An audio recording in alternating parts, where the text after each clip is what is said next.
Welcome to Beardy, Bruce Lee Central. Hey everybody, it's Birdie here. What's going on, guys? Okay, so guys, I've never actually asked you guys to subscribe to the channel. So now for the first time in all of these years, I'm asking you guys to subscribe to the channel, turn on notifications and all of that good stuff. We're not far away from 500,000 subscribers, okay? That would be awesome. So thank you guys for subscribing. Okay, so Bob Wall and Bruce Lee were on the set of Enter the Dragon, and they were filming the scene where Bob Wall attacks Bruce Lee with the broken bottle. Okay, so during the filming of that scene, Bob Wall managed to hurt Bruce Lee. He managed to cut his hand, seriously cut his hand. Bruce Lee had to be rushed to the hospital. He had 11 stitches and he was out for 1 week. So they had to stop the production for 1 week. And after this, a rumor was started on the set that Bruce Lee was going to kill Bob Wall. Yes, that's right, guys. And Freddie Weintraub, the producer of the movie, actually heard the rumor and he went to Bob Wall and he told Bob Wall, "Bob, Bruce Lee is going to kill you when he comes back." And Bob Wall got really scared, like legitimately scared, okay?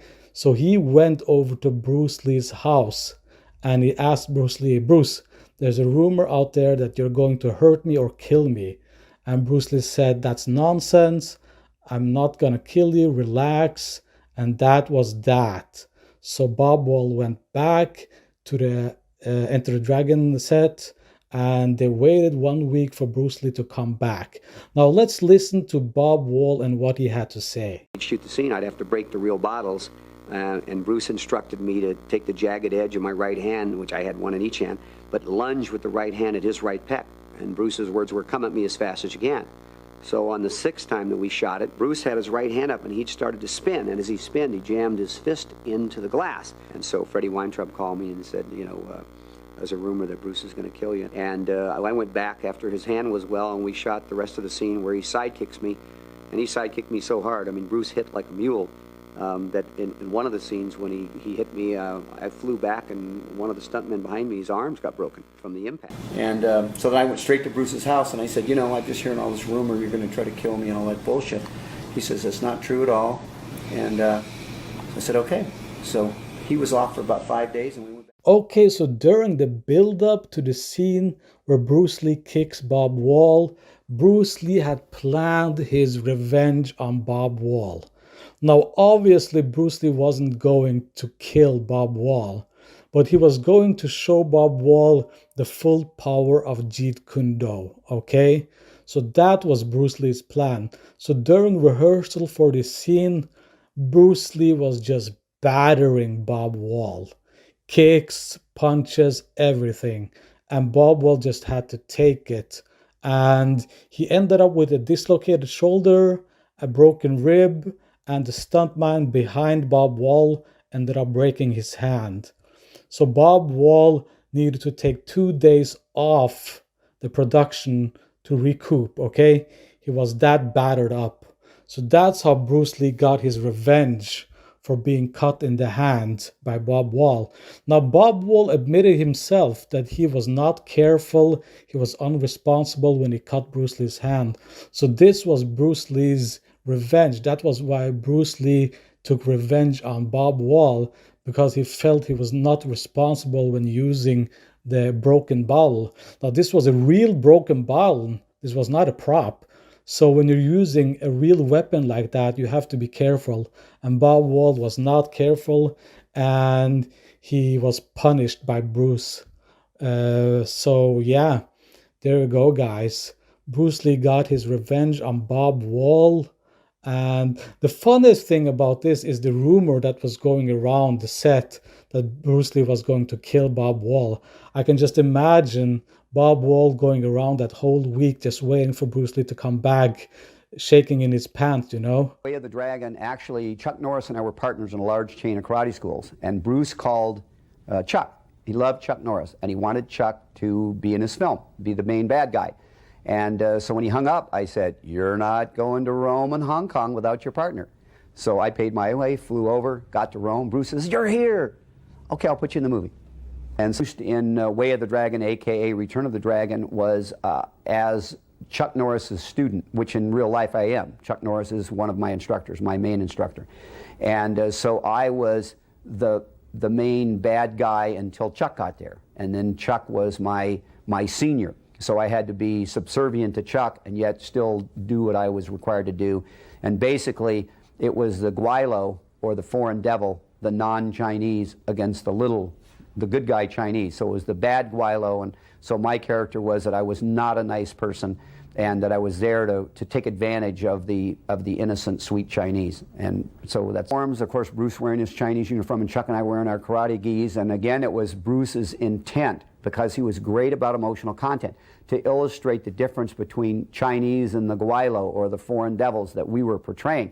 And the uniforms were part of that, because clearly the Chinese wouldn't wear karate gis. And so it says, you know, anything but Chinese martial artists, whether Japanese, American, whatever, but it's a foreigner. And with the Chinese, they've been dominated by certain countries over the years. And of course, they're brilliant people, and very educated people, and very classy people. And so nobody likes to be overrun or taken advantage of. And since he put me in, you know, obviously he didn't have a lot of dialogue and so on and so forth. But being a martial artist, I had to reverse everything. Number one, when you fight, you don't let somebody know they hurt you. Well, now all of a sudden, somebody's not going to hurt me, but I have to convince you that they did. So it's a reverse. And so one day I wasn't in a scene, I was sitting there reading a book. And Bruce came up and he said, "Hey, what are you doing?" I said, "Reading a book." "Why are you reading a book?" I said, "I'm not in the scene."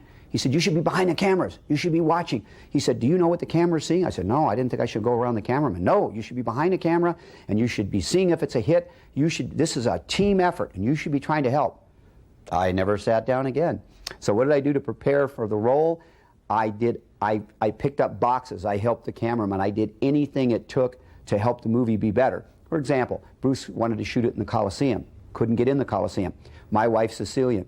I picked up the phone, called a few relatives, and all of a sudden a little bit of money changed hands, and we were able to get into the Coliseum, which had been closed for health reasons. People, they thought it was too dangerous. So it was the first film shot in there in years. And so I prepared for it by working my butt off and watching Bruce, and anything he said, I tried to get really good at it. As a specific example, he taught Chuck and I how to take a hit, and he used to break the string line. And so if the hit comes here and I go, "Here's the hit," and I go, "Well, it's too soon, too late." So you have to do it right at the string line, right? And your neck has to be relaxed, and your knees have to be relaxed. You have to sell it. And so we worked hours at doing that. So mostly it was taking my martial arts skill, understanding that Bruce was the expert, following his lead, and being on your toes 24 hours a day if that's what he had you shooting. My experience with my character and Bruce Lee, yes, when we came back from Rome, most of my fight scenes were shot on the Kowloon side. Some of Chuck Norris's, but virtually all of mine. And it was very difficult because obviously, again, we had to put in long days. We drove quite a ways from the hotel we stayed at to get out there because it was right on the border of Canton province. You could actually see Canton from where we shot it. So number one, Bruce Lee and I both wore contacts. Well, we're wearing tennis shoes and we're in dirt. So when we kicked, boom, you got dirt. And so luckily Bruce had this great eye lotion called Darlin, and we used up a lot of it on that. But my experience with it was that Bruce wanted this character to be a nasty, no holds barred, would take any advantage. And so that was what I tried to get into the character, that he was a menacing, unholy, evil killer, and that Bruce had to be very careful. But Bruce developed I had known Bruce for 8 years by the time I did Way of the Dragon, so I knew him pretty well. We had trained a lot together. Bruce knew I was a professional fighter. He knew I was famous for taking hits, and he said to me, "Bob, I want to hit you, and I want to hit you hard." And I said, "Go for it." "Great, terrific." And so we both agreed, and it was Bruce's vision, but we both agreed that making contact didn't leave any doubt about what your reaction was going to be. Because when you get hit for real, there's no fake reaction. And so while Bruce didn't hit you in the nose or break your teeth, but he'd sure hit you in the side of the head It certainly popped me in the body pretty darn hard. But it made it easier in a way if you could take the pain, but because people see it shot, they see it on screen one time. But you may shoot that scene 8, 9, 10 times. And so you're taking 8, 9, 10 hits, and sometimes 12 or 15, because Bruce was a perfectionist. He wanted it just right. And so there's so many elements in the timing of a fight scene. But I liked it, and Bruce liked it, and I knew I was there to make him look as good as possible, and it was fun. It's like, you know, painting with Picasso, because Bruce was a genius. And so getting to just be around the master of what he did was exciting, and it created your energy and got your everything going, so that you gave a better performance just because of the experience of being around somebody like him. What stands out mostly about filming the fight scene with Bruce was the effort that he put in to make sure that the audience knew I was getting hit. And so if you look, you see my feet off the ground, then you know I'm getting hit. And so the realism came through because it was real, because while it wasn't full contact, it was hard contact. And so people look at it and say, oh my gosh. So today you see all this wire stuff and you know it's fake. And so if you're into that fake stuff, which I'm not, I can't stand to watch these films with all the wires on it. I mean, to me, it's you have to really suspend reality, and if that's your trip, great. But Bruce's films have stood the test of time. Here we're nearing the 30th anniversary of his unfortunate death, and yet he's still the master. And also had his little booklet of stickmen, and he created his character, so he knew scene by scene what he wanted to shoot and how he wanted to shoot it. So he told me how he wanted the character to react. Then basically we'd walk through the techniques that he wanted to achieve, and then the techniques that he wanted me to do. And so I would say that we worked on that. My fight scenes took up a good 2 weeks. And actually were very difficult, probably the most difficult in the movie, because Bruce finished all of Chuck Norris's scenes first. So Chuck left to come back. While Chuck was there, then I was there to watch the two of them and say, hit, good, no, reshoot that, you missed over here, whatever. Well, once Chuck was gone, Bruce was the only person that spoke English and Cantonese on that set. And so little things like, I wanted cold water. And all day long I'm saying cold water, and I'm being brought warm Coke. Well, I don't care a lot for Coke, and you know, when it's cold. I mean, I can drink it, but it's got to be cold. I can't drink it warm. So let me tell you, after 18 hours, we got into that van to go home. I said, Bruce, how do you say cold water, please? He said, oh, tung soi ngoy.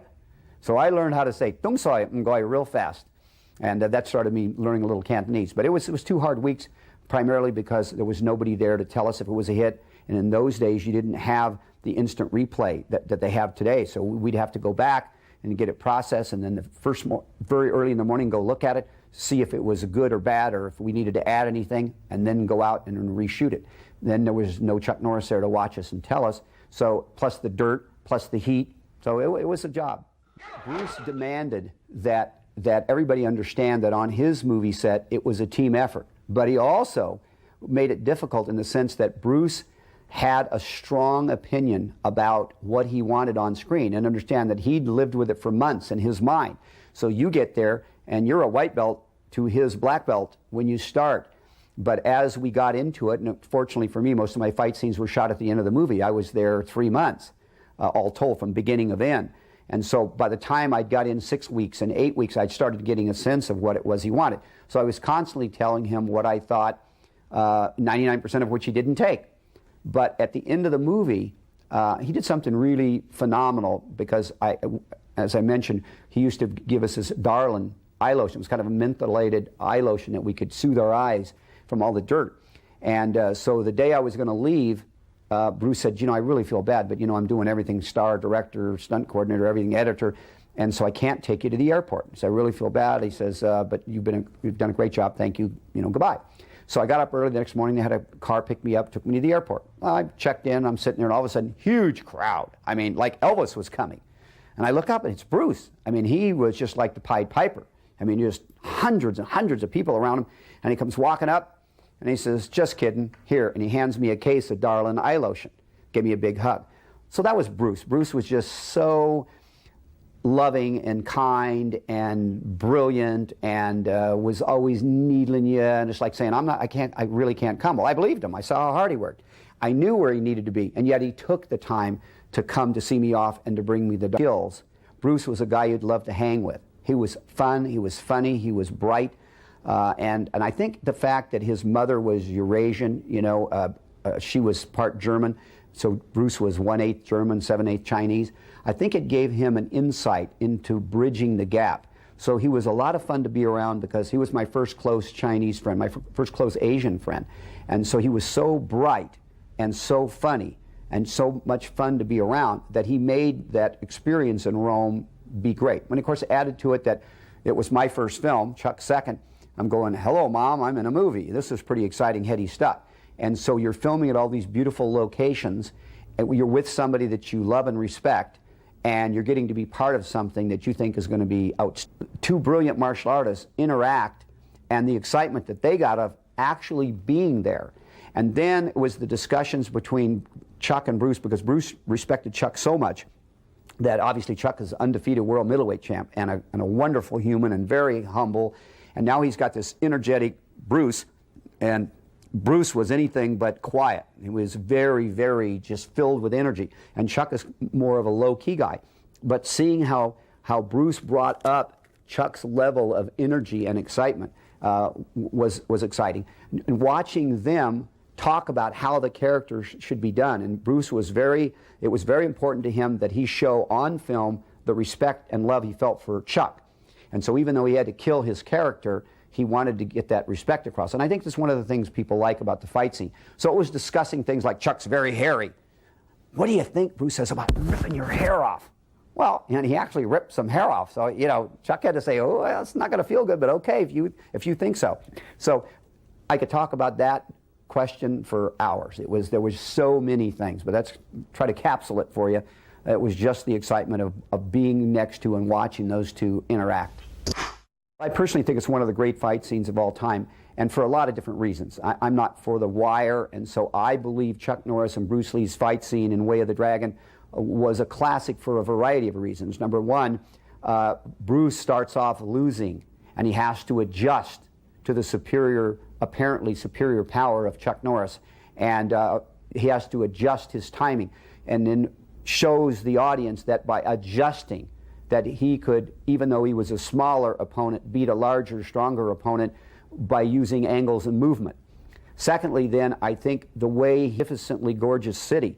So you've got just the location alone, and then put in that it's filmed in the Coliseum, which people had never seen. And this is the ultimate site for warriors. If you're a warrior, and these two were warriors, think about the drama. So it was dramatic in that its setting. Then you add two of the great martial artists of all time together, and the curiosity of how they would do this and who would win and so on and so forth. He did little stickmans and he walked everybody through it. And so yes, he wanted you to make your contribution, and yet 99% of what you said, he listened to it but didn't do it. But yet he wanted you always to be suggesting things to him. But Bruce has had his own way of wanting you to suggest things. For example, when we first left Rome and we got to Hong Kong, now all of a sudden we're on a set. And so the fight scene was Chuck Norris and Bruce. And in the beginning of the fight scene, Chuck is winning. And Bruce has got his hands down, just taking the hits, you know, and I go, right after the scene, I said, hey, Bruce, I said, you ought to put your hands up and block some of those, because even a beginner, slap him in the head, he's going to put his hand up after that, right? And he says, have you starred in films that have made millions of dollars? I go, who are you talking to? Because I'm his friend, right? He got up real close to me, and he, real quietly, he said, inscrutable Chinese must not be embarrassed in front of other inscrutable Chinese. And he said, so what he was really telling me was, if you got a suggestion or correction, tell me privately. Don't tell me in front of people. Well, years later, I realized that's absolutely correct. If my boss chews me out in front of a bunch of people, I'm embarrassed.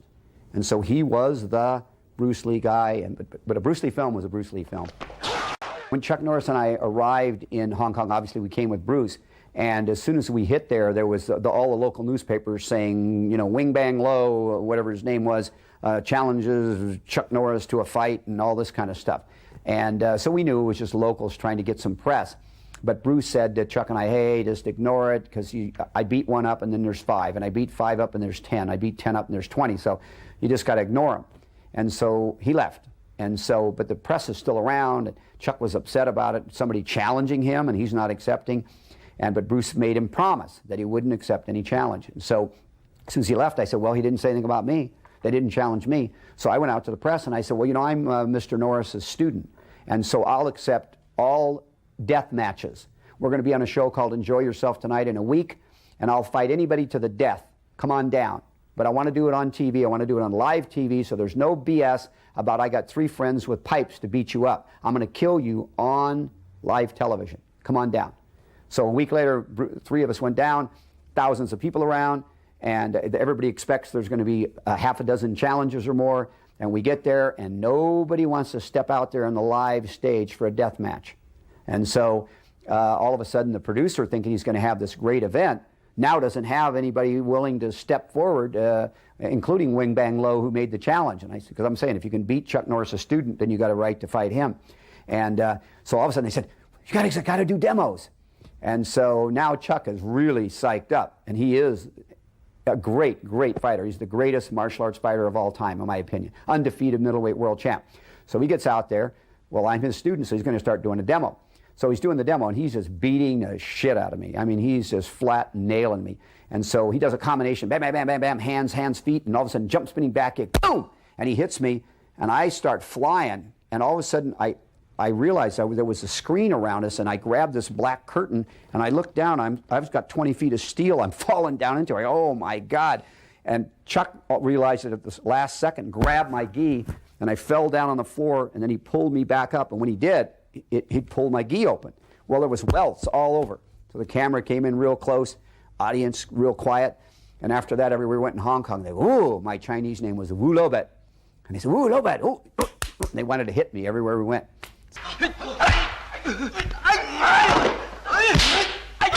Were there any fight scenes or any other action scenes? Yes, that didn't hit the theaters. There's always things, because number one, you've got a time limit. So Bruce knew whatever his time limit of that film was, and so I am sure there was a lot of good stuff that didn't make it into the film. But in the end, Bruce was the editor. He was in there, and he knew what his vision was, and he was just like a pile of fruit. He reached out and picked the pieces that he wanted to put together. So yes, there's plenty. I believe only whoever owns it now would know, but I would have to guess there's a couple of hours at least of scenes that never did hit the... He was a perfectionist. He wanted it to be great. And so I think when we first got there, he was so happy to see us that got rid of some of the nerves. And then I think he was, once we were able to get him in the Coliseum, he was nervous until then, and then that released some of that. But Bruce was a genius at utilizing his nervous energy. And so I think he did put a lot of responsibility on himself, but he handled it very well. Bruce wrote, starred, directed. I mean, we used to kid him and say he was everything from the janitor, chief bottle washer, besides being director, producer, star, action coordinator. And I tell you, it was exhausting just watching him. Bruce was so dynamic, but he was so happy that he had finally been given this opportunity, that the stardom of his first 2 films, each of his films broke the previous box office record all time. And so he had the pressure on him of, A, this is his 3rd film, and he's got to break that box office record. But he also, his ego, he wanted it to be better than the last one. And so I think personally he took on too many jobs. That was just the load. But the budget was incredibly low. A lot of people don't know the budget was only $250,000 for Way of the Dragon. That's a very small budget. And you consider how much had to be spent just shooting in Rome. So he had to be efficient. And that meant he had to shoot long days. So we literally shot lots of 18-hour days because of that. So it was exciting, but when we'd go home and go to bed, Bruce would still be writing and preparing for the next day. And so you could see him wear down, although Bruce was virtually indefatigable. The reality is he really put a lot on him. So it was a mixture of admiration and a mixture of, you're nuts, guy, and which we told him a few times, but he said, no, I just got to make this great. So it was exciting. I guess if you kept saying one word that came around Bruce, it was exciting. It was always fun and it was always exciting, but it was tiring. I was very impressed with Bruce because Bruce, first of all, Bruce was a genius, and he was a genius on a lot of levels. Mostly the world knows him as a martial arts genius. But he had 20 films he made from the time he was 5 until he was 18. So, and his father was a brilliant comedic actor. So he was around the business, still carry it off. And yet I thought, in a way, he was kind of dumb to take so much on himself. Turned out I was right, I was wrong, and he was right. Well, to all the fans that Bruce Lee has worldwide, and I think his fan base is probably bigger than it's ever been as younger generations begin discovering him, and obviously there's that emotional feeling that, gee, I wish I'd known him. I've had so many people say, oh, you're so lucky you got to know Bruce Lee, and they're right. So I would say that while we've lost Bruce Lee, and sadly his son Brandon as well, out there that love Bruce enough that they'll go to the expense and the trouble and the time to produce epics like this that give maybe a little more insight and eliminate a lot of the BS that was created by films like Dragon, which I personally don't think really did Bruce any justice. It wasn't accurate, but at least focus on the positive, the fact that we had him and that he did do what he did do. Way of the Dragon has been considered one of the most influential martial arts films of all time, and I believe the reason it stood the test of time, I mean, we could spend hours, but to capsulize it, A, Bruce Lee, B, Bruce Lee, C, Bruce Lee, and then, so he's magic in a bottle, so you're getting to view that magic in a bottle. Bruce was a martial arts genius. Bruce was a filmatic genius. He knew better than anybody, in my opinion, how to capture the best he had to offer on film. He was a master at capturing emotional content. He knew what would piss people off and what would make people cry and what make people laugh. And so it's not just a physical thing with him. So all of those things brought together. Bruce was, like I said, such a fun guy to hang with, that it also, because that, in my opinion, that film is what really made Bruce Lee an international star, and he was the first Asian man to become a leading man. Women looked at him and said, what a great looking man. It didn't enter their mind that he was Chinese or Jewish. I forced myself into the first film, which fortunately then I guess I did a good enough job. I got 2 more after that. But I look back and say, doing those 3 films, I had no idea. Honestly, if you'd have asked me then, I would have said Bruce Lee's going to live to be 100. It was taken so quickly, so that it's a tragic loss, and I'm sure the world believes that. His fans understand, they miss him and so forth. But as a friend, I miss him a lot. So when I look back, I say, thank God I did those 3 films, because now it's part of history, and it captured his magic. And so just to be part of Bruce Lee's magic is a very exciting thing.